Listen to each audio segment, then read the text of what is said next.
Un petit avertissement pour les francophones du monde entier. Dans certains pays, ce nombre-là se dit 70, mais dans d'autres pays, on le dit 70. On cherche à résoudre la multiplication 16 fois 27, mais on voudrait la résoudre à l'aide du modèle des airs. L'intérêt du modèle des airs, c'est de bien comprendre ce qu'il se passe à l'intérieur de la multiplication. Alors on va commencer tout de suite. D'abord on a 16 ici. 16, eh bien c'est 10 plus 6. Alors je vais écrire ici 10 plus 6. Alors je me suis aidée ici de ma feuille quadrillée pour représenter 10 à l'aide de 10 petits carreaux. 1, 2, 3, 4, 5, 6, 7, 8, 9, 10. Et j'ai fait la même chose pour mon 6. 1, 2, 3, 4, 5, 6. 6 petits carreaux. Ensuite, dans notre multiplication, on a 27. 27, c'est composé de 20 plus 7. Alors, de la même façon, ici, j'ai représenté mon 20 qui vient du 2 des dizaines de 27. Eh bien, je l'ai représenté à l'aide de ma feuille quadrillée. Donc, j'ai coloré 20 petits carreaux. Et ensuite, mon 7, ici, jusqu'en bas. Alors, si je joins ces deux longueurs, et que je descends comme ça, jusqu'à 27, et que je rejoins ici, traçant une largeur de 16, et bien ici j'obtiens un rectangle de longueur 27 et de largeur 16. Et comme on le sait, l'aire de ce rectangle, l'aire qui est donnée par longueur fois largeur, eh bien l'aire de ce rectangle va être donnée par la multiplication 27 fois 16. Ou encore 16 fois 27 pour bien retrouver notre multiplication ici. Mais alors c'est pas tout. 16 fois 27, c'est une multiplication qui semble un peu compliquée à résoudre. Mais avec la méthode des airs, eh bien, ça nous simplifie beaucoup le calcul.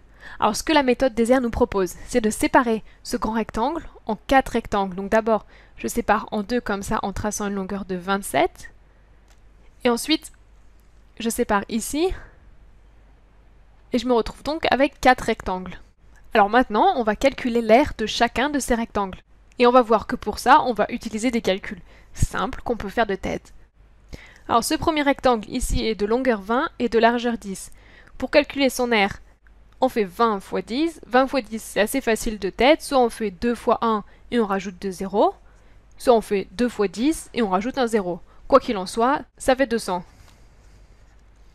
Je vais juste colorer l'intérieur du rectangle ici pour bien mettre en évidence que 200, c'est bien le produit de 20 fois 10. Voilà. Ensuite, le rectangle suivant est de largeur 6 et de longueur 20. Son aire est donnée par le calcul 20 fois 6. 2 fois 6, c'est 12. Je rajoute un 0. 120. Là encore, on va colorer avec la couleur utilisée pour le 20. Et puis celle utilisée pour le 6. Ce rectangle du bas ici est de largeur 7, de longueur 10. Son aire va être donnée par 7 fois 10. 70. On va mettre un peu de rose pour le 7 et de bleu pour le 10. Et enfin, notre dernier rectangle a une aire de 42, puisque 6 fois 7, 42. Et enfin, on met du rose pour le 7 et du vert pour le 6. Et voilà, maintenant si on additionne l'aire de ces 4 rectangles, on a donc 200 plus